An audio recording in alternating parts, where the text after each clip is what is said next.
Hi. To learn, one must be humble, but life is the great teacher. Today is 22nd of November 2021.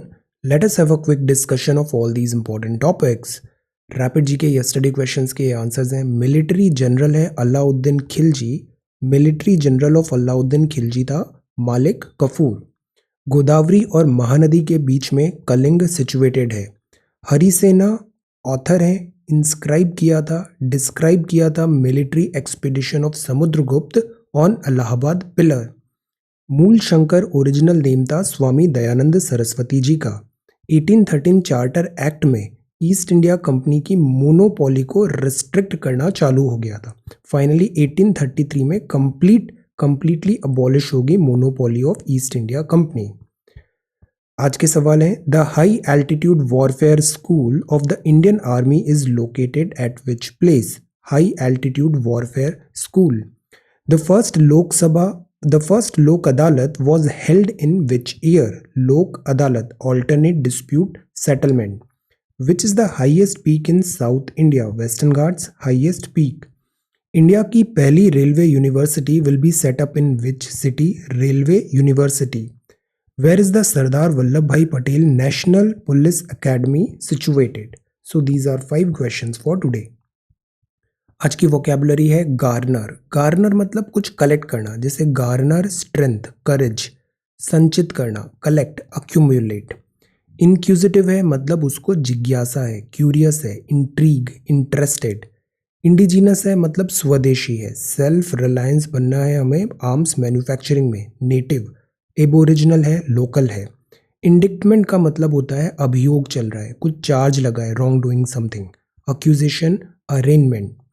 कंसीड करना मतलब स्वीकार करना, admit करना, acknowledge और accept. So these are vocabulary words for today. If you come across any other important word, write down that word along with its meaning in the comment section down below. आज के topics है, आज हम पढ़ेंगे cabinet expand हुआ है राजस्थान में।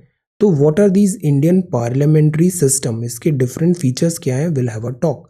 और चीफ मिनिस्टर का जो राइट होता है कैबिनेट को डिजाइन करना, 163, 164, 167। दिल्ली के schools to remain shut till further orders. This is birds of a feather make learning engaging. Very good article. यहाँ लिखा है कि जो लर्निंग है उसको एंगेजिंग और जो स्टूडेंट्स हैं उनका इंटरेस्ट डेवलप करना क्यों ज़रूरी है। This is shifting the pile. ये बात है रैंकिंग, जो कल स्वच्छ सर्वेक्षण रैंकिंग आई है। On the brink, Russian cloud in Donbas grow. Russia और यूक्रेन इन दोनों के बीच में नया क्राइसिस स्टार्ट हुआ है। पहले था क्रीमिया, अभी दिस डोनाब्स रीजन में।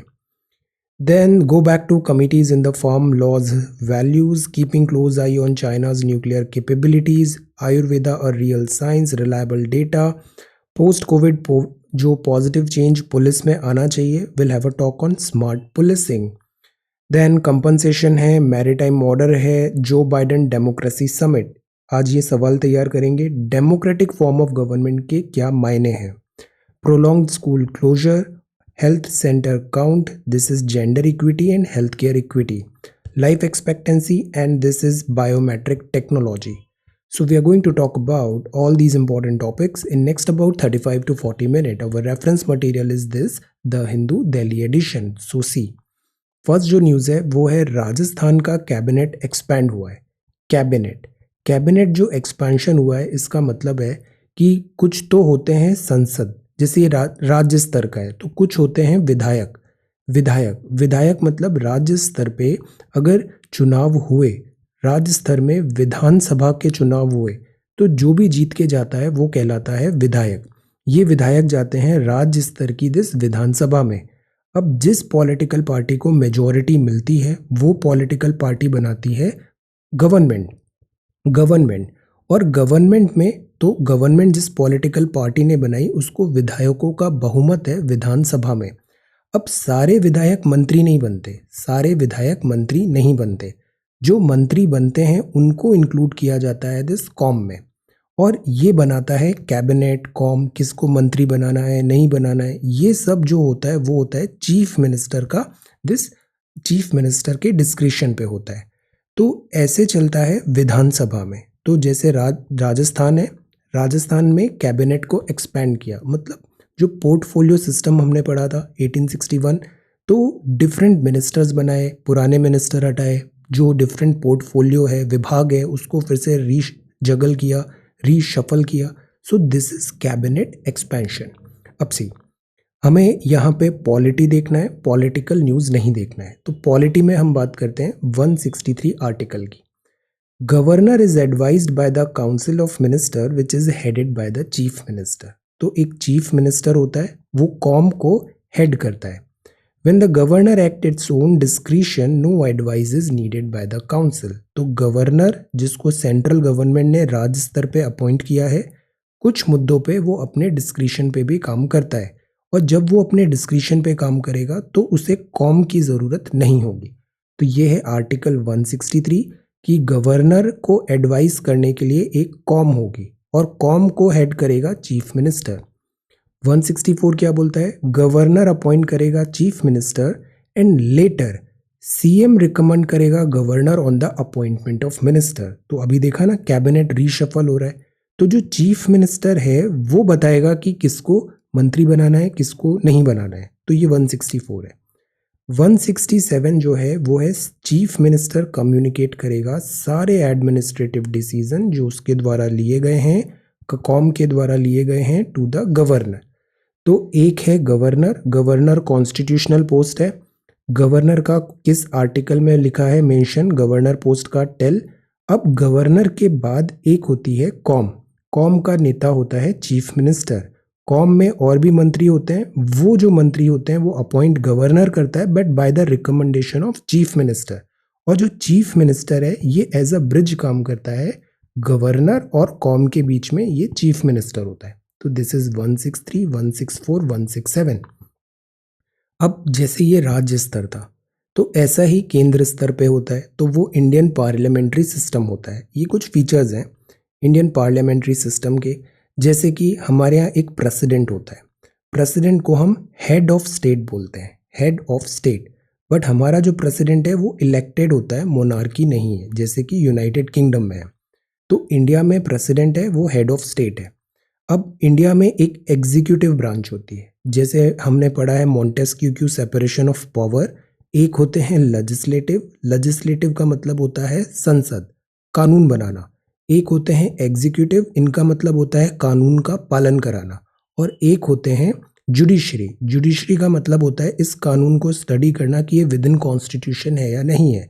तो लेजिस्लेटिव, एग्जीक्यूटिव, जुडिशरी, इन तीनों में सेपरेशन ऑफ पावर होता है। तो ये एग्जीक्यूटिव है। एग्जीक्यूटिव में कौन आता है? Prime minister, cabinet minister, administrative machinery. और इसका जो हेड होता है वो होता है प्राइम मिनिस्टर। तो पीएम को हम बोलते हैं हेड ऑफ गवर्नमेंट, प्रेसिडेंट को बोलते हैं हेड ऑफ स्टेट। तो ये जो होता है ना, ये सब मिलके बनती है गवर्नमेंट। तो जब भी हम सरकार की बात कर रहे हैं, हम इन एग्जीक्यूटिव्स की बात कर रहे हैं। अब एक लेजिस्लेचर भी था, जैसे संसद में संसद भवन है, लेजिस्लेचर, लोकसभा चुनाव, राज्यसभा चुनाव, तो ये लेजिस्लेचर है। तो हमारा जो पार्लियामेंट्री सिस्टम है ना, ये ब्रिटिश ओरिजिन है, ब्रिटिश में इसके ट्रेस किए जा सकते हैं roots. Westminster form of government बोलते हैं इसे, ओरिजिन वेस्टमिंस्टर सिस्टम में। तो हमारे यहाँ लेजिस्लेचर दो है, बाय कैमरल है। बाय कैमरल मतलब एक अपर हाउस है और एक लोअर हाउस है। लोअर हाउस मतलब लोकसभा, अपर हाउस मतलब राज्यसभा। तो ये बाय कैमरल है। अब जो एग्जीक्यूटिव होते हैं, मतलब जिन्होंने सरकार बनाई है, वो रेस्पॉन्सिबल किसको होते हैं? लोकसभा में। अकाउंटेबल होते हैं लोकसभा में। पार्लियामेंट है बट इन पर्टिकुलर लोकसभा। तो लोकसभा में अगर नो ऑब्जेक्शन मोशन आएगा तो इनको रिजाइन करना पड़ जाता है। तो लोकसभा का कॉन्फिडेंस जरूरी होता है। ऐसे राज्य स्तर पे विधानसभा का कॉन्फिडेंस जरूरी होता है। तो ये एक बेसिक फॉर्म है इंडियन पार्लियामेंट्री सिस्टम का। आप बिगिनर हो तो एक बार 9th, 10th और 11th इसकी एक बार एनसीईआरटी क्विकली गो थ्रू करो, एक बड़ा अच्छा आइडिया लग जाएगा, प्लेटफॉर्म रेडी हो जाएगा कि आगे पॉलिटी एज अ सब्जेक्ट को कैसे हमें फोकस करना है, कैसे इसको एड्रेस करना है। Okay, so this is about cabinet.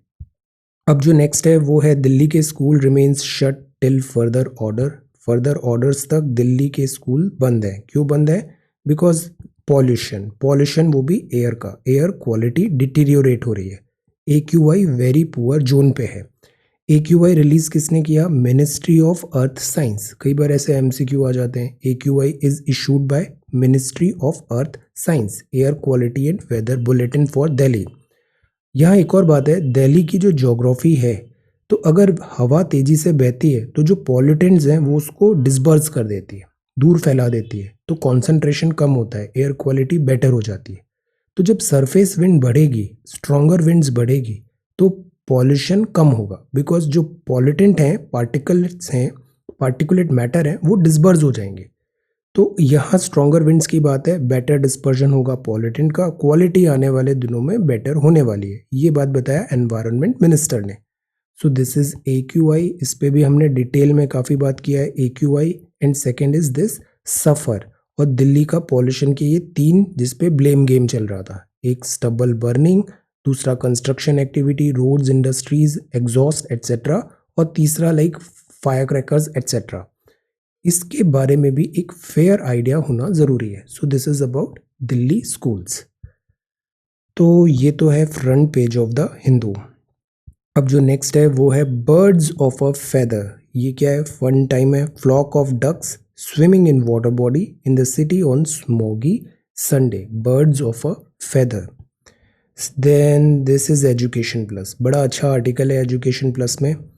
आने वाला जो टाइम है, स्पेशली जैसे अभी इंटरनेट के थ्रू, कंप्यूटर के थ्रू एजुकेशन इम्पार्ट हो रहा है, ये जो टाइम है ना, इसमें हमारे पास पहले एक दौर था जब रिसोर्सेज का शॉर्टेज होता था, रिसोर्सेज बहुत लिमिटेड होते थे। अभी जो दौर है वो रिसोर्सेज का सरप्लस का टाइम है। आप ओवरवेल्म हो जाओगे, इतना ज़्यादा कंटेंट है। करंट अफेयर्स के नाम पे हम न्यूज़ मीडिया की तरह एवरी न्यूज़ को कवर कर रहे हैं, या फिर so much of this content everyday generate हो रहा है। ये ना ओवरडोज है, और ओवरडोज से क्लटर होता है। एंड दिस इज, अगर हम specifically exam point of view से देखें तो it is not required as well. हमें फिल्टर करना ज़रूरी है। सेकेंड, जब से ऑनलाइन डिजिटल लर्निंग स्टार्ट हुआ है तो स्टूडेंट्स का पार्टिसिपेशन कम हो जाता है। अगर आमने सामने बैठ के पढ़ रहे हैं तो एक अलग ही माहौल होता है। डिजिटल में जूम क्लासेस, वीडियोस एट्सेट्रा में स्टूडेंट का इंटरेक्शन कम होता है। अगर एंगेजमेंट कम होगा तो लर्निंग आउटकम भी अपने आप कम हो जाते हैं। तो what we need to do is we need to make learning engaging. Engagement होना ज़रूरी है। This is the primary reason I ask so many questions, ताकि आप अलर्ट रहो, सवालों का जवाब दो, तो एंगेजमेंट बेटर होगा, फोकस बेटर होगा, कंसंट्रेशन, पार्टिसिपेशन होगा, तो ऑब्वियसली फिर आपका लर्निंग आउटकम भी बेटर होगा। तो we need to try to make learning engaging. Cognitive science help कर सकती है एजुकेटर को भी क्लासरूम डिस्ट्रैक्शंस से बचने का, एक्टिव प्रोसेसेस करना। कई बार हम सोचते हैं पढ़ना है, फिर यूट्यूब में एक दूसरा मूवी का या फिर ऐसे सॉन्ग का रिकमेंडेशन आ जाता है, फिर हम दूसरे टाइप के वीडियोस देखने लग जाते हैं, फिर टाइम वेस्ट हो जाता है। So this is a distraction. Distraction को भी अवॉइड करना ज़रूरी है। तो मल्टीपल डायमेंशंस होते हैं कॉग्निटिव साइकोलॉजी के, फिलॉसफी के, न्यूरोसाइंस के, और इनका एप्लीकेशन एजुकेशन सेक्टर में अब टाइम है कि हम इम्प्लीमेंट करें। How long can one stay on a particular task before losing focus? जैसे स्टूडेंट सबसे बड़ी प्रॉब्लम क्या करते हैं कि किताब खोल के पढ़ रहे हैं, 15 मिनट हुए, फिर फोकस लूज होने लग जाता है, वो फोकस नहीं कर पाते। और जब से ये इंटरनेट का हुआ है तो इंटरनेट स्टडी में भी ये आया है कि जो कॉन्सेंट्रेशन है, अटेंशन टाइम स्पैन है, ये कंटिन्यूसली कम होता जा रहा है, फोकस नहीं है। ब्रेन इंटरप्रेट इन्फॉर्मेशन को कैसे करता है, डिस्ट्रैक्शंस को हम कैसे अवॉइड करें। एजुकेशन में अगर इस जगह पे स्टडी होगा तो टीचर को भी हेल्प होगा और स्टूडेंट को भी हेल्प होगा चेंजिंग टाइम में कॉग्निटिव साइंस और साइकोलॉजी को समझने के लिए। आज का टाइम है ना, ये एब्सेंस ऑफ टेक्नोलॉजी नहीं है, हम surplus of technology and content की तरफ है। तो इट इज़ इम्पॉर्टेंट कि हम यहाँ पे एक मिडिल वे फाइंड करें, सस्टेनेबल वे फाइंड करें। एजुकेटर को ज़रूरी है टीचिंग टेक्नोलॉजी टूल्स को कैसे इफेक्टिवली यूज़ करें। विजुअल्स, ऑडिटरी, टैक्टाइल परसेप्शन, ये भी लर्निंग आउटकम को बढ़ाते हैं।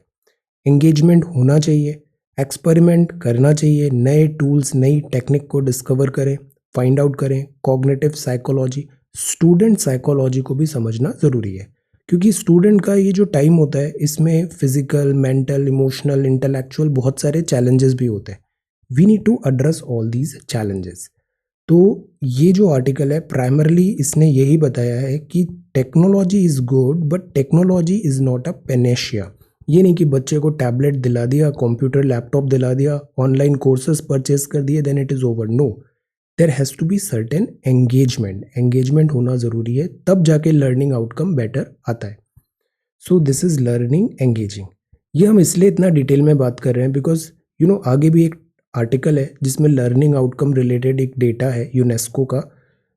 ये जब से कोविड हुआ तब से करीब 20 महीने तक स्कूल बंद हुए हैं। स्कूल बंद होना एक बात है और स्कूल से अलाइड बेनिफिट्स जो मिलते हैं ना वो भी डिप्राइव हो गए। So that is why this is a very important topic. इस पर एक view point, holistic view point बनाना बहुत ज़रूरी है एजुकेशन सेक्टर पे। ये है शिफ्टिंग द पाइल। अब एजुकेशन में ही हम बात करते हैं रैंकिंग की, ये नंबर 1 कॉलेज है, ये नंबर 2, ये नंबर 3, या फिर स्टूडेंट्स में भी हम ऐसा माहौल करते हैं this is rank 1, rank 2, rank 3। We are obsessed with this ranking system. अब स्वच्छ सर्वेक्षण में भी यही बात है कि जो रैंकिंग है ये सब चीज़ नहीं बताती। अगर आप एग्जाम टॉपर हो इसका मतलब ये नहीं है कि आपकी लाइफ में एवरीथिंग सॉर्ट आउट हो जाएगा। नो, इट जस्ट टेल्स कि you are good in this particular examination, that's all. तो द पॉइंट इज ये जो रैंकिंग्स हैं इसको हम कैसे बेटर यूटिलाइज करें। Rankings should force cities to get cleaner in the aggregate and not hide inequity. जैसे आपको remember ease of doing business का वर्ल्ड बैंक जो रिलीज करता है उसमें बड़े डाउट्स क्रिएट किए गए। क्यों? क्योंकि कंट्रीज डेटा फज करती है ताकि रैंकिंग में उसका नंबर बढ़ जाए। एक्चुअली में वो उतना अच्छा नहीं करेगी ईज ऑफ डूइंग बिजनेस में, but just to get better ranking data का प्रोसेस का टिंकरिंग होता है। सिमिलरली मोबाइल चिपसेट वगैरह में भी कई बार स्नैपड्रैगन हमें और सैमसंग का एक्सिनोस पे चार्जेस लगते हैं कि ये टिंकर करते हैं ताकि ऑन टू टू डेटा वगैरह इनका स्कोर ज़्यादा आ जाए, बट एक्चुअली में मोबाइल उतना फास्ट है, इस पे सवाल उठते हैं। तो rankings should force cities to get cleaner in the aggregate and not hide inequity. अब जैसे अभी स्वच्छ सर्वेक्षण अवार्ड हुआ, पहली बात तो ये है कि जैसे इंदौर शहर ने बड़ा अच्छा काम किया, there is no doubt, but पिछले 5-6 साल से इंदौर ही टॉप कर रहा है। सूरत और विजयवाड़ा भी है यहाँ पे। छत्तीसगढ़ को हमने अभी बेस्ट स्टेट की कैटेगरी में रख दिया। तो द पॉइंट इज़ कि कुछ शहर हैं जो कॉन्टिन्यूसली बहुत अच्छा कर रहे हैं, बट बाकी शहर क्यों कैचअप नहीं कर पा रहे हैं, एक तो सवाल ये है। दूसरा सवाल ये है कि रैंकिंग्स में हमने इतनी कैटेगरीज बना दी है कि ऐसा लग रहा है it is a kind of appeasement. जैसे अवार्ड शो में होता है ना, न्यू कमर अवार्ड, फिर एक्स्ट्रा टैलेंट अवार्ड, फिर दिस, मतलब सो मेनी अवार्ड्स की हर किसी को कुछ ना कुछ अवार्ड मिल जाए। तो क्या रैंकिंग्स में भी ऐसे ही हो रहा है स्वच्छ सर्वेक्षण में? तो यहाँ ये लिखा है कि ये जो रैंकिंग है वो ऑर्गेनाइज की गई ministry of housing and urban affairs ने। 4320 सिटी को इन्होंने डेटा कलेक्ट किया और फीडबैक लिया 4.2 करोड़ पीपल का, और इससे ये डेटा से ये रैंकिंग पे आए। हर स्टेट को at least a few participants who will top one category और द अदर। तो मतलब हर स्टेट को कुछ ना कुछ रैंकिंग या कैटेगरी में कोई ना कोई अवार्ड मिल गया है। तो क्या ये एक जाइंट अपीजमेंट स्कीम बन गई है? प्लस जो मैट्रिक्स हैं गार्बेज डिस्पोजल पे, ओपन डेफिकेशन फ्री रेटिंग्स पे, फंक्शनैलिटी है, मेंटेनेंस ऑफ कम्युनिटी टॉयलेट्स हैं, safe management of faecal sludge है, ये सब बड़े इंपॉर्टेंट पैरामीटर्स हैं जो स्वच्छता के मायने हैं। स्वच्छता इन सब चीज़ों पे डिपेंडेंट होती है, तो एड्रेस किया गया। गुड। ये जो ईयर है उसमें कुछ जैसे नए कैटेगरी ऑफ अवार्ड्स भी आए, जैसे प्रेरक दौर सम्मान आया। इसमें इंदौर, सूरत, नवी मुंबई को अवार्ड मिला। इनको दिव्य प्लेटिनम कैटेगरी में रखा गया। तो ये बता रहा है कि हम बहुत ज़्यादा नई कैटेगरी, सब कैटेगरी बना रहे हैं। क्या ये अपीजमेंट तो नहीं है, कॉम्प्लेक्स तो नहीं कर रहे हैं चीज़ों को?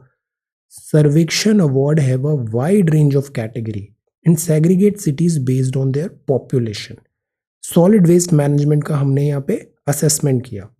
द पॉइंट इज कि अवार्ड्स अच्छी बात है, इससे क्या होता है, रैंकिंग्स भी अच्छी बात है, इससे कंपटीशन भी आता है और बेटर करने का एक मोटिवेशन मिलता है। तो दिस इज गुड, बट यहाँ इक्विटी भी हमें ध्यान रखना चाहिए। इक्विटी लाइक एवरी स्टेट जो है वो सेम नहीं है, every city is also not same. जैसे कोविड का वैक्सीनेशन था, ऐसी बातें चल रही थी कि लुक एट भूटान, उसने 2 दिन में ही पूरे कंट्री को कवर कर लिया वैक्सीनेशन में। इंडिया ऐसा नहीं कर पाया। तो अब ऑब्वियसली भूटान और इंडिया का डायरेक्ट कंपैरिजन तो हो नहीं सकता, यहाँ पॉपुलेशन कम है, जोग्राफिकल एरिया कम है, तो क्विकली कवर हो गया। अगर इंडिया जैसे बड़े कंट्री में देखें तो क्विक वैक्सीनेशन कवरेज नहीं हो पाया। तो same applies with cities. Mumbai को हम चंडीगढ़ से कंपेयर नहीं कर सकते, गुजरात का गांधीनगर है उसको हम से रायपुर से कंपेयर नहीं कर सकते। So we need to have certain measures जो इक्विटी को भी देखे। Reducing a metric as complex as sanitation and cleanliness to blunt ranking can often induce a false sense of progress. Now this is the main point कि ranking से कहीं ये false sense of progress तो नहीं हो रहा है जिस तरीके से हम रैंकिंग कर रहे हैं, क्योंकि सैनिटेशन और cleanliness is a very complex thing. तो इस रैंकिंग के थ्रू अगर हम सिंपली जैसे कुछ स्टेट कुछ सिटीज़ है नंबर 1 आ रहे हैं बार बार, तो एक sense of this false progress तो नहीं हो रहा। So we need an overall inequity जो है उसको एड्रेस करना ज़रूरी है। और ज्योग्राफी में पढ़ते हैं ना, एक तो होता है क्वांटिटेटिव जो मतलब नंबर्स से डायरेक्टली बता सकते हो, एक होता है क्वालिटेटिव। तो जो स्वच्छता होती है ना उसमें क्वालिटेटिव कंपोनेंट भी होता है, क्वांटिटेटिव भी है क्वालिटेटिव भी है, तो इस पार्ट को एड्रेस करना भी ज़रूरी है। So this is this first editorial shifting the pile. The idea is way forward is we are not against this ranking. The point is इसमें क्वालिटेटिव भी होना चाहिए क्वांटिटेटिव भी होना चाहिए, अपीजमेंट पे बहुत ज़्यादा कैरिड फॉरवर्ड नहीं होना चाहिए, and we need to have this actual sense में जो एक पब्लिक मूवमेंट आ रहा है स्वच्छता का उसको इग्नाइट करना ज़रूरी है। Shifting the pile. Before that यहाँ एक सवाल भी था जो पहले हमने एजुकेशन रिलेटेड बात किया। Education is not the filling of a pail but the lighting of a fire. मतलब एजुकेशन ये नहीं है कि 2 किताब पढ़ लिया, रूल्स पढ़ लिया, लॉज पढ़ लिया। एजुकेशन मतलब ये होता है कि आपके अंदर फंडामेंटली आपकी सोच, perception, the way you look at things, the way you look at word, the way you look at your self, ये ना एक इग्निशन होना चाहिए। इग्निशन मतलब आपके अंदर ट्रांसफॉर्मेशन आया। It is a lighting of a fire. It is not about cramming certain data या कुछ एग्जाम पास कर लिए, कुछ सर्टिफिकेट ले लिए, कुछ परसेंटेज नंबर ले आए। No, education is much bigger than that. This is lighting of a fire. हमें अज्ञानता से ज्ञानता के रूप में ले जाए, लाइटिंग ऑफ अ फायर। इसका डायरेक्ट हिंदी मीनिंग पे मत जाइए, दिस ट्रांसलेशन में इन्होंने डायरेक्ट ट्रांसलेशन कर दिया है। Go for this. Education is not filling of a pail but the lighting of a fire. Now try to elaborate विस्तार से बताइए। आप हिंदी में भी लिख सकते हो बट मैसेज ये है, फिलिंग ऑफ अ पेल नहीं, आपको जागरूक हो, इग्नाइट करें माइंड्स को। जैसे अब अब्दुल कलाम साहब बोलते थे ना, ignite minds, that is education. तो हमें एजुकेशन पे इधर ध्यान देने की ज़रूरत है। तो again very good question, try to answer. इसको आप GS4 से कनेक्ट कर सकते हो, एथिक्स। ओके, कल के सवालों की बात करें तो कल काफ़ी सारे जवाब आए, वेरी गुड। विकास ने बड़ा अच्छा ऐसे लिखा, cleanliness is next to godliness. अब यहाँ ना थोड़ा थ्योरेटिकल पॉइंट्स भी थे, गॉडलीनेस है, ईश्वर है, तो हम उससे भी कनेक्ट कर सकते थे। इसको हम एनालिटिकली गवर्नमेंट स्कीम्स या फिर क्लीनलीनेस के आज के चैलेंजेस इधर भी कनेक्ट कर सकते थे। ऐसे में ऐसा सच कुछ राइट और रॉन्ग नहीं होता है। द आइडिया इज आप जो सोचते हो आप उसको स्पष्ट, कंसाइज और टू द पॉइंट वे में आप उसको एक्सप्रेस कर पा रहे हो या नहीं कर पा रहे हो, दिस मैटर्स मोस्ट। और ये कंप्लीटनेस आनी चाहिए आपके आर्ग्यूमेंट्स में। ऐसे जब भी आप लिखो ना तो उसमें try to make shorter sentences, try to use active voice, direct sentence ज़्यादा यूज करिए, इनडायरेक्ट मत करिए वरना वर्बोसिटी हो जाती है। Okay, so cleanliness is next to godliness. बड़ा अच्छा स्टार्ट है। क्लीनलीनेस का मीनिंग बताया, परसेप्शन क्या है, महात्मा गांधी जी ज़रूरी थे यहाँ पे, आपने उनको भी एड्रेस किया, फ्रेज के बारे में बताया और भगवत गीता से रिलेटेड किया। फिर आपने रिलीजन में भी हमारे बात होती है, स्वच्छता वगैरह, और फिर बाद में कॉन्क्लूजन। बट इसमें आप थोड़ा और ये भी बता सकते हो कि चैलेंजेस क्या हैं, है ना। तो ऐसे जो होता है ना, इसमें हम भी सब हेडिंग्स यूज़ कर सकते हैं, सब हेडिंग्स कि हमने अलग अलग डायमेंशन से सोच रहे हैं, ये नहीं कि एक ही बस एंगल से हमने सोचा। थिंक डिफरेंट जो एस्पेक्ट्स है ना वो भी हम कवर करें। ऑलराइट, यहाँ हमें बहुत शॉर्टली लिखना था तो 1 पेज में बड़ा अच्छा आंसर लिखा है, वेरी गुड। देन रसेंद्र, अब रसेंद्र का जो अप्रोच है इसमें एनालिटिकल ज़्यादा है कि इन्होंने पहले साइंटिफिक बताया कि जर्म्स होते हैं और इससे डिसीजेज होती है, लाइक दैट।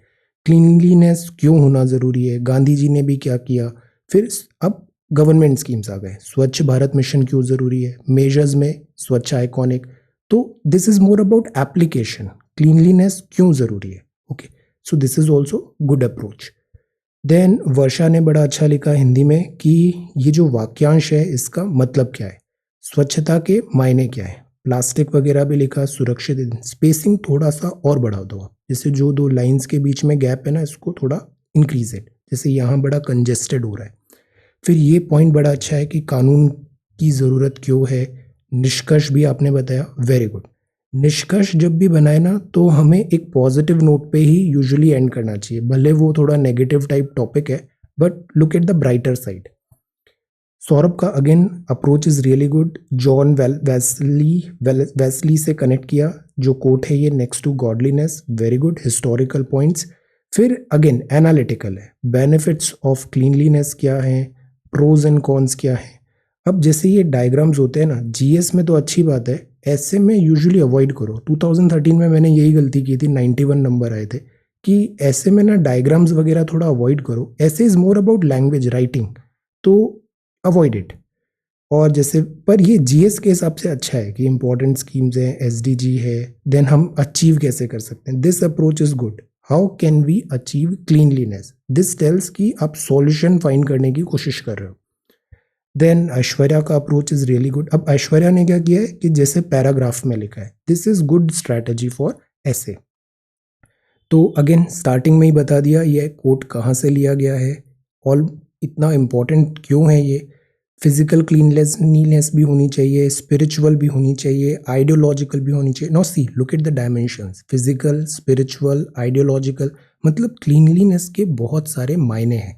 यहाँ टेररिज्म, कम्युनिकेशन, नक्सलिज्म भी एड्रेस किया, एनवायरनमेंट भी एड्रेस किया, यूनिसेफ की भी रिपोर्ट दिया, इनिशिएटिव्स भी बताए, नमामि गंगे, फिर Vikas and Chandra Kunwar Bai, important leaders के नाम भी बताया जिनका कॉन्ट्रीब्यूशन है। This is looking like a really good ऐसे।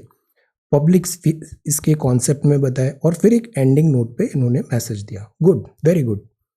देन आलिया का ऐसे स्टार्टिंग महात्मा गांधी के कोट से किया, वेरी गुड, यहाँ पे हाइलाइट्स भी किया है, इंपॉर्टेंस क्या है क्लीनलीनेस का ये बताया, वेरी गुड, दिस टेल्स कि you are pro cleanliness, good.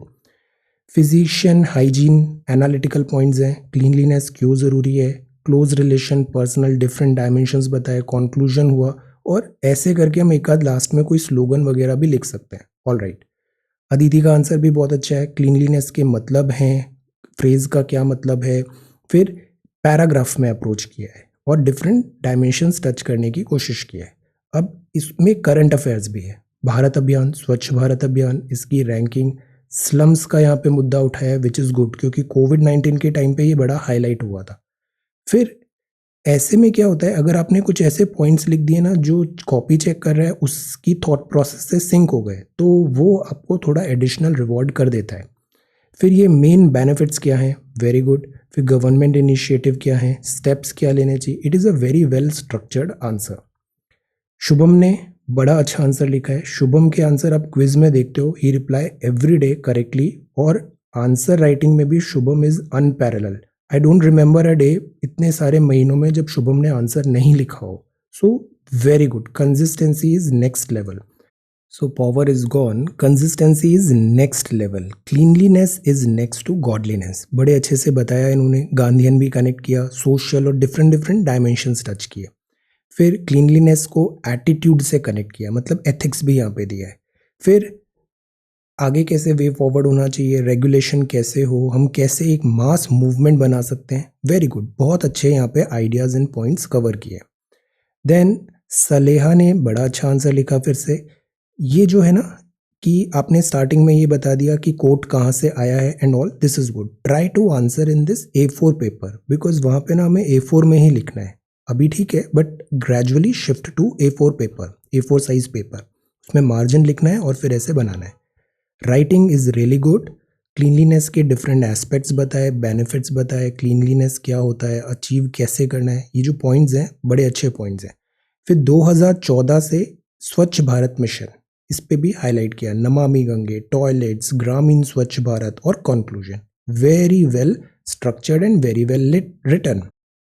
ये लेखिका का आंसर है, पावर इज़ बैक। बट इसमें क्या है, रीडिंग नहीं आ रहा है, ये दिखने में अच्छा लग रहा है राइटिंग एंड ऑल, बट अभी इसका रेजोल्यूशन थोड़ा आप एडोबी स्कैनर से इसे स्कैन करो तो रीडेबल बेटर रहेगा ये। Okay Daman, it's all right. The reason I push so much कि एक डिसिप्लिन बने, आप रोज़ कुछ ना कुछ लिखो। It's all right. ओके, जब टाइम मिले तब फिर इसको आप रिज्यूम कर लेना। सुरक्षित ने भी बड़ा अच्छा आंसर लिखा है अभी जस्ट। शॉर्ट ऐसे लिखना है, cleanliness is next to godliness. Starting अच्छा है। 2 अक्टूबर से आपने लिखा क्लीनलीनेस के मायने क्या है, environment, hygiene, this is the idea. आप इसको मल्टी डायमेंशंस कनेक्ट करो। ये जो शब्द है ना, इस शब्द को हर जगह कनेक्ट करो। क्लीनलीनेस से क्या क्या मतलब हो सकता है। ओके और थोड़ा कंटेंट इसमें और लिखो, 2 पन्ने होने चाहिए। So this is this. Again ये जो प्रोसेस है ना, इसमें ग्रेजुअल इम्प्रूवमेंट्स आएंगे। The idea is to be consistent. Consistent रहेंगे ना तो आप ग्रेजुअली देखना आपकी राइटिंग स्पीड बढ़ेगी, आप जल्दी जल्दी पढ़ पाओगे, जल्दी जल्दी लिख पाओगे, प्रश्न पूरा कवर होगा। तो जैसे न्यूज़पेपर हम देखते हैं ना, न्यूज़पेपर एक पढ़ने से मल्टीपल बेनिफिट्स होते हैं। Same is with this, studying every day, right something every day, इससे मल्टीपल बेनिफिट्स होंगे आपको। और जैसे ये प्रश्न नहीं आ रहा है, इट्स ऑल राइट, आप स्टैंडर्ड बुक्स को रेफर करो, इंटरनेट को डिग करो। अगर आप खुद से भी थोड़ा R&D करोगे ना, तो आप रियलाइज़ करोगे कि वो जो R&D आपने किया है, फिर खुद से उसको लिखा है, इसका रिटेंशन बहुत ज़्यादा होगा। This is the primary reason कि हम केवल ऐसे ही सवाल देखते हैं जो बहुत ज़्यादा हाई यील्डिंग हो। एक टॉपिक प्रिपेयर करें और बहुत सारे पैरेलल टॉपिक्स हमारे तैयार हो जाए। This is the idea. Okay, तो ये टॉपिक देखा एडिटोरियल। अब जो नेक्स्ट है वो है ऑन द ब्रिंक। यहाँ बात है, Russia and Ukraine must abide by there commitments in the Minsk accord. तो रशिया और यूक्रेन दोनों में अभी फाइट जैसी सिचुएशन आ रही है। ये कंट्रीज़ कहाँ पर है, तो ये ब्लैक सी है, ये सी ऑफ अजोव। ये जो पेनिनसुला है ये है क्रीमियन पेनिनसुला। 2013-14 क्रीमियन पेनिनसुला का एनेक्सेशन ऑलरेडी रशिया कर चुका है। अब यहाँ वाले जो जोन है ना, यहाँ पर भी एक सेसेशनिस्ट टेंडेंसी आ रही थी कि वो यूक्रेन से अलग होके इंडिपेंडेंट या रशिया के इन्फ्लुएंस में आना चाहते हैं। This is Donetsk region, this is Luhansk, this is Russian occupied Donbas region. तो यहाँ पे भी कन्फ्रंटेशन हो रहा था। अब इसका पुराना हिस्ट्री देखें तो ये है कि जब यूएसएसआर था तब Ukraine was part of Russia. USSR का डिसइंटीग्रेशन हुआ तो यूक्रेन एक अलग कंट्री बन गया, रशिया अलग हो गया, यूक्रेन अलग हो गया। अब यूक्रेन के इधर आ जाता है यूरोप, तो यूक्रेन की प्रॉक्सिमिटी बढ़ती है यूरोप से, तो रशिया इस बात को पसंद नहीं करता है। तो रशिया अपनी डोमिनेंस बनाए रखना चाहता है यूक्रेन और दीज एडजॉइनिंग स्टेट्स पे, इनको as a buffer states use करना चाहता है। अब तो ये तो था 13-14-15 का टाइम।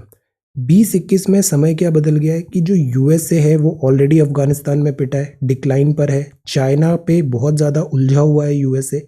तो रशिया इस टाइम को यूटिलाइज करके इस पूरे जोन पे अपनी पकड़ मजबूत करना चाहता है।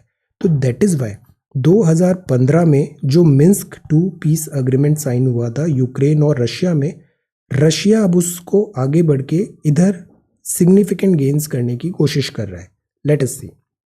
तो ये है Donbas region, this is Russia, ये क्रीमिया और ये है यूक्रेन। तो यहाँ पर पहले क्राइसिस था, प्रोटेस्ट 2013 में हुए थे। ईयू की प्रॉक्सिमिटी यहाँ के लोगों को पसंद नहीं थी यूक्रेन की। ये प्रो रशिया सेपरेटिस्ट थे, इंडिपेंडेंस चाहते थे। रशिया ऑब्वियसली इनको बैक भी कर रहा था, तो इनको रशियन पासपोर्ट भी दिए। तो चीज़ें और एस्केलेट नहीं हो इसके लिए हुआ फिर दिस मिन्स्क अकॉर्ड, 2015 में मिन्स्क अकॉर्ड। अब रशिया आगे बढ़ के यहाँ पे और अपनी चीज़ें कंसोलिडेट करना चाहता है, तो फिर से कन्फ्रंटेशन जैसी सिचुएशन आ रही है। अब यूक्रेन के पास इतनी मिलिट्री माइट है नहीं कि वो रशिया को मैच कर पाए, तो ऑब्वियसली यूक्रेन के सपोर्ट में यूरोप को या फिर यूएसए को आना पड़ेगा। यूएसए अभी इस पोजीशन पे है नहीं कि वो कन्फ्रंटेशन ले रशिया से, तो चीज़ें यहाँ पे इसीलिए कॉम्प्लेक्स नज़र आ रही है। दूसरा मुद्दा ये था कि यहीं पर बेलारस है। अब बेलारस जो है यहाँ का Lukashenko close proximity with Russia, तो जो बेलारस है वो माइग्रेंट्स को सेंड कर रहा है यूरोपियन यूनियन में। तो यूरोपियन यूनियन बोला कि Belarus is using migrants as a weapon Polish border के थ्रू। बेलारस से पॉलिश इधर, पोलैंड इधर और फिर यूरोप में। तो ईयू की Polish border Belarus Russian ally was blamed for orchestrating a migration crisis. तो एक कन्फ्रंटेशन का पॉइंट ये हो गया था पहले। फिर ब्लैक सी में दूसरा कन्फ्रंटेशन चल रहा है, अभी यूके की शिप पे फायर ओपन हुआ था। Russian president Vladimir Putin dispatched vessels to shadow US warship and UK warship as well.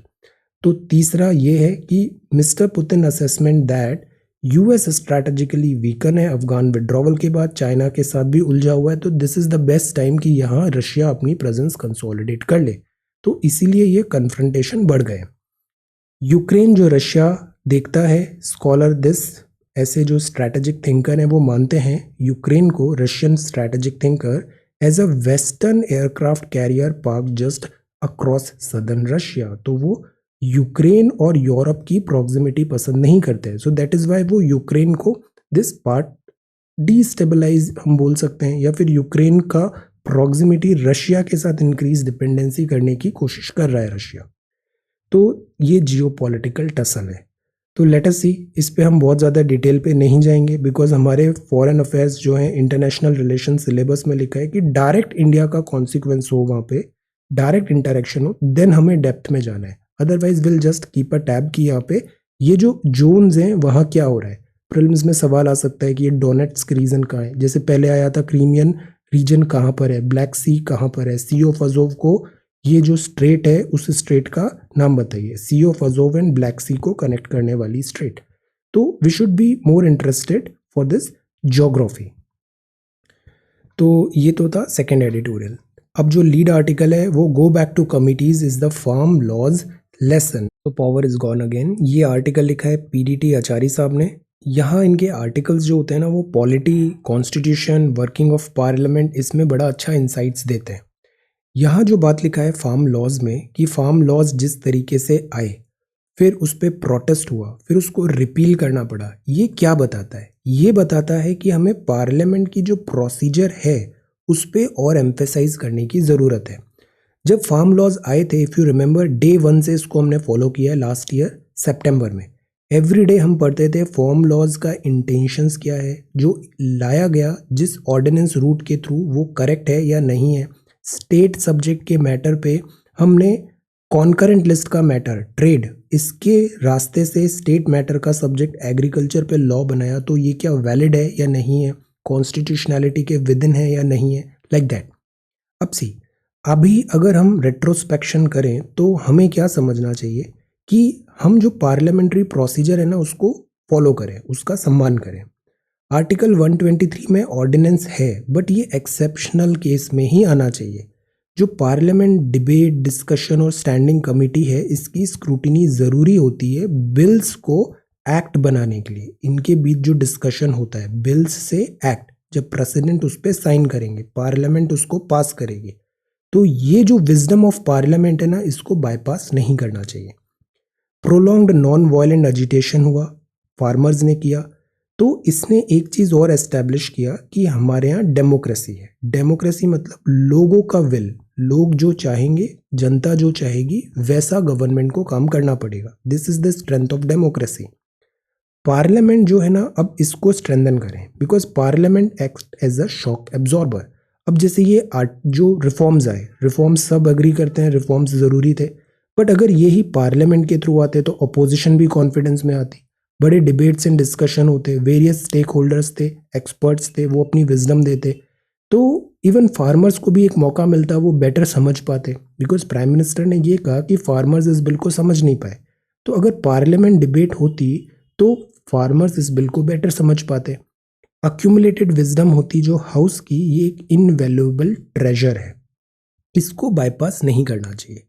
Government elected by the people can function only in a democratic way. The idea is जो system of parliament है, we should not bypass this system of parliament. Ordinance जो होते हैं ना वो extra ordinary time पे आते हैं कि जब रेसेस ऑफ पार्लियामेंट चल रहा है और इमरजेंसी में एक लॉ लाने की ज़रूरत है।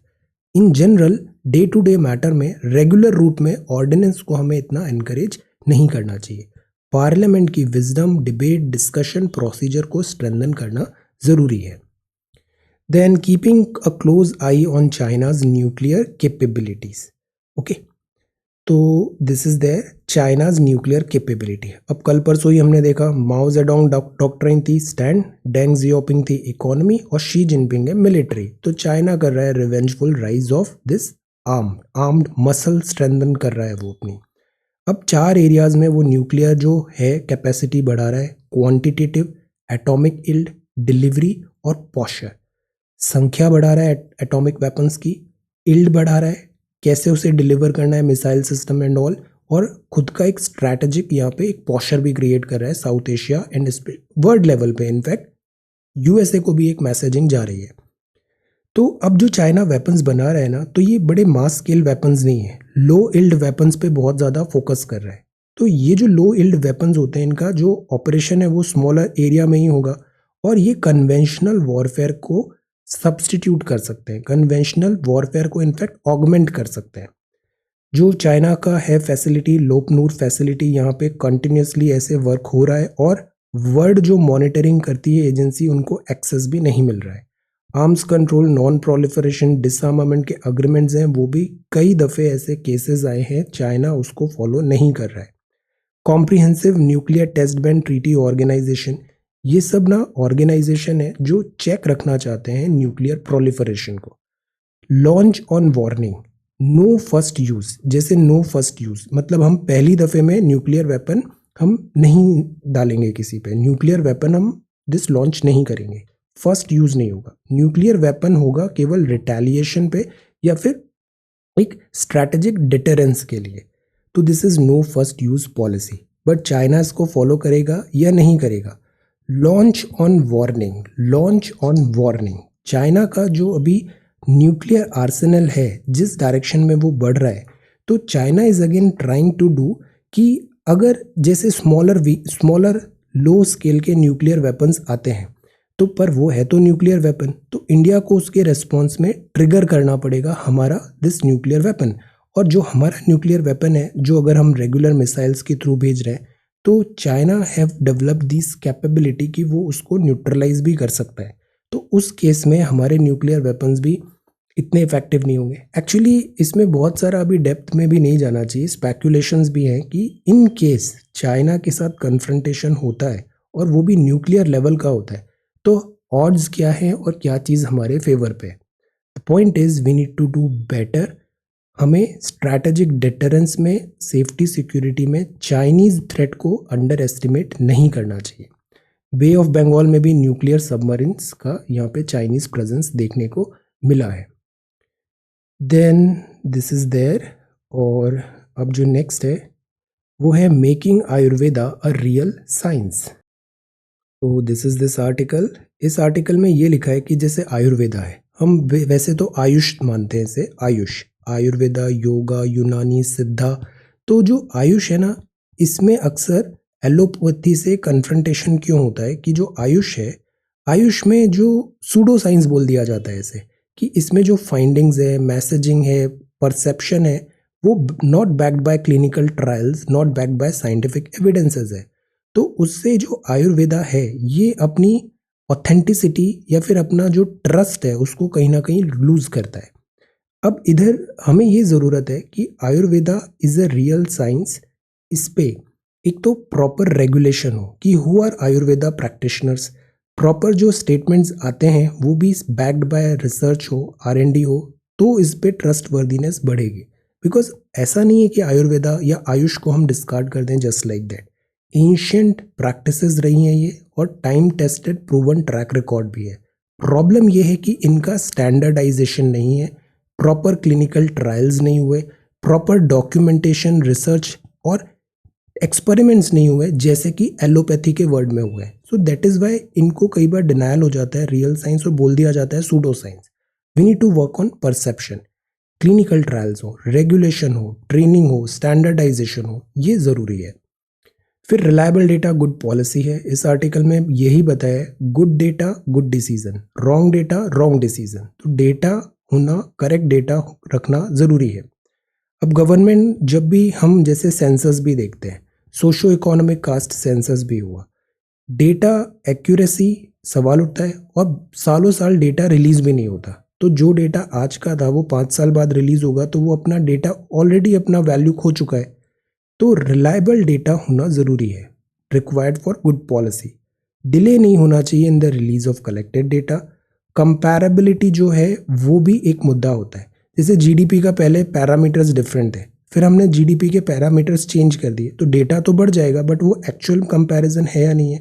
सेम चीज़ हमने देखा था फॉरेस्ट कैलकुलेशन में, फॉरेस्ट एरिया की डेफिनेशन ही चेंज हो गई, तो हमारा फॉरेस्ट नेट फॉरेस्ट एरिया बढ़ गया, बट एक्चुअल में फॉरेस्ट एरिया बढ़ा या नहीं बढ़ा। तो comparability is one thing, definition of data object is one thing. Slippage होता है सैंपल सर्वे में, तो डेटा क्वालिटी कॉम्प्रोमाइज होती है। अभी हम डिजिटल को यूज करें, रॉबस्ट प्रोडक्शन एंड यूज करें डेटा का।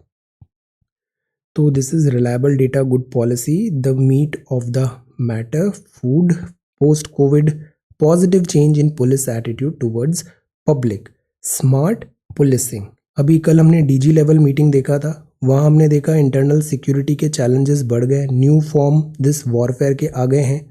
प्रिजन रिफॉर्म ज़रूरी है, टेररिज्म, लेफ्ट विंग एक्सट्रीमिज्म है, साइबर क्राइम्स है, नारकोटिक्स है, फॉरेन फंडिंग ऑफ एनजीओ है, ड्रोन एक नया मैटर है, बॉर्डर विलेज में जैसे चाइना कर रहा है, तो बॉर्डर विलेजेस का डेवलपमेंट करना ज़रूरी है। ये नए पॉइंटर्स हैं।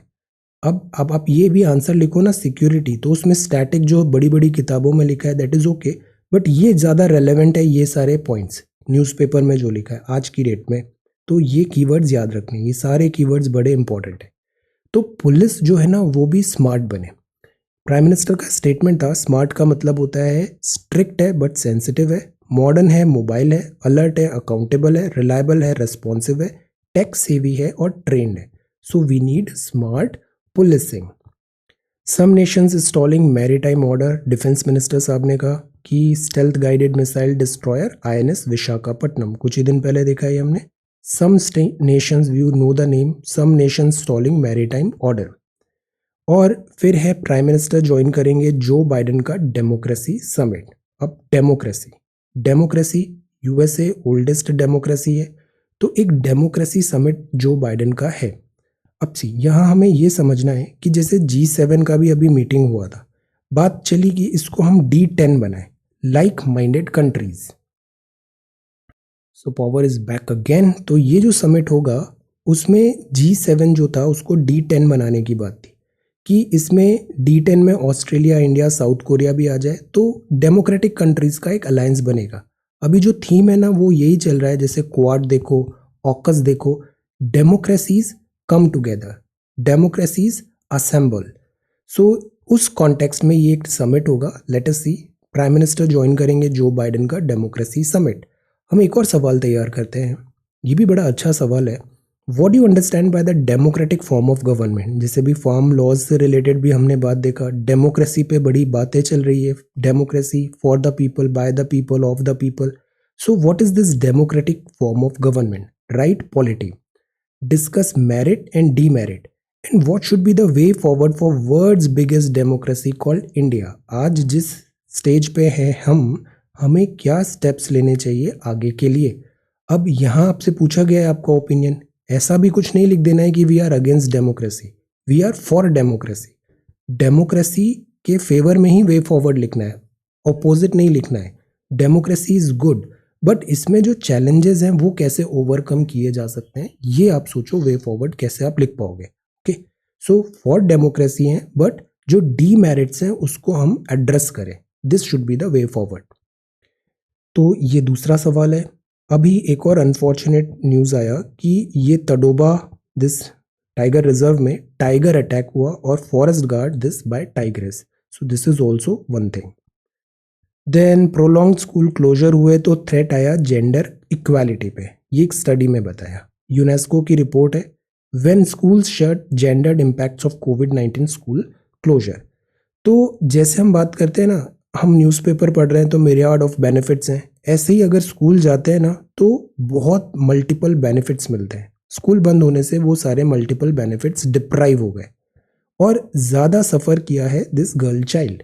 पुअरर कॉन्टेक्स्ट में girls time to learn was constrained, because अगर घर पे रह के पढ़ रहे हैं तो उनको हाउस होल्ड एक्टिविटीज़ में इन्वॉल्व कर दिया जाता है, तो उनको पढ़ने का टाइम नहीं मिलता है।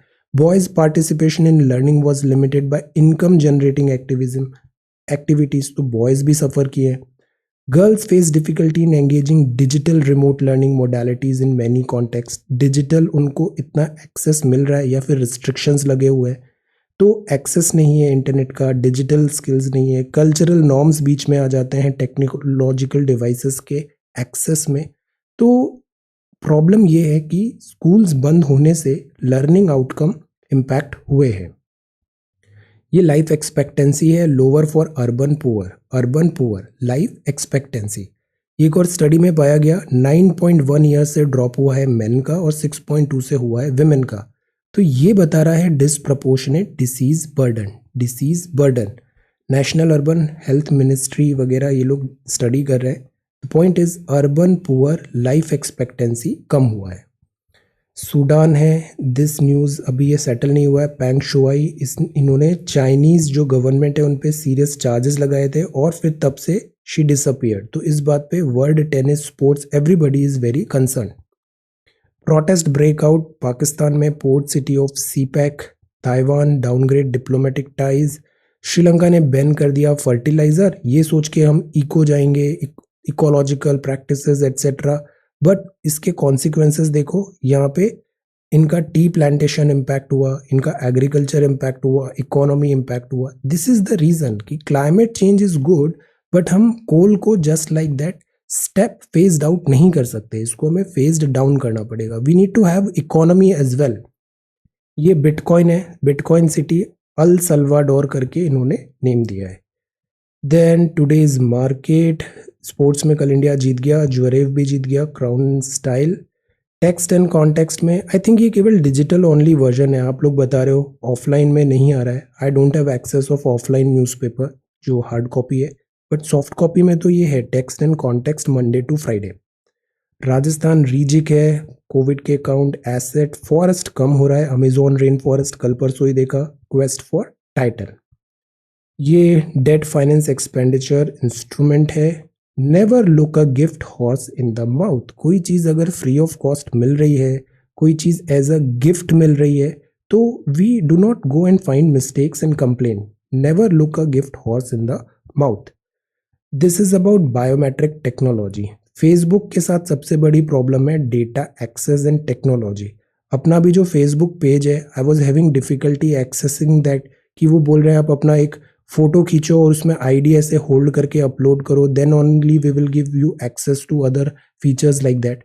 तो for timing I have switched off Facebook. अभी अपना केवल इंस्टाग्राम अकाउंट एक्टिव है, यूट्यूब है और टेलीग्राम है. ट्विटर में भी I am not finding time, तो ट्विटर भी अभी डोरमेंट पड़ा है. Okay, Facebook for time being I have close that. Okay, तो फेसबुक के साथ यही प्रॉब्लम है, डेटा बायोमेट्रिक टेक्नोलॉजी, मतलब फेशियल रिकग्निशन, फिंगरप्रिंट्स वगैरह.